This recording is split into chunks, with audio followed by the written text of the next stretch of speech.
Now, the Department of Transportation said it will have crews hitting the roads early and often, working around the clock to keep them clear and safe.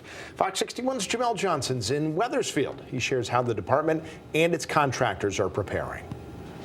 State leaders and transportation officials issued a big message ahead of the weekend storm on Sunday. They say if you can help it, don't go outside in it at all. And if you're inside, prepare your home for a potential power outage. New England is no stranger to winter weather. Snowstorms, frigid temperatures, and freezing wind. Connecticut has seen it all. Department of Transportation Commissioner Gary Ucalito says Sunday's storm isn't one to be caught outside in. I encourage everyone to think about, staying home, not going out on the roads. Travel conditions are going to be treacherous and incredibly difficult on Sunday with the high rate of snowfall.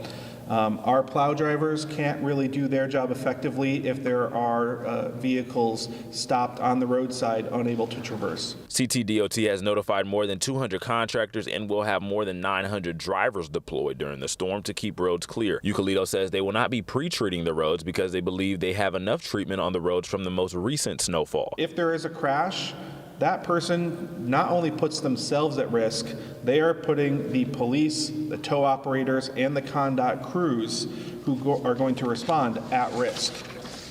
The fewer vehicles out on the roads on Sunday will make all of our jobs safer and let us do our job more effectively. Commissioner of the Department of Emergency Management and Homeland Security, Brenda Bergeron, says also check in on vulnerable neighbors. Particularly the elderly or people that live alone. Do they have enough food and water? Do they have enough to keep themselves warm? Governor Ned Lamont says he doesn't anticipate any large power outages, but people should make sure they're prepared just in case. We'd like to think there's not going to be as much electrical damage as you've seen in years past, but there's still 250 crews on standby by the utilities ready to protect you as well. The governor was asked if he anticipates having to call in the National Guard to help up with cleanup after the snowstorm. He said it's too early to tell.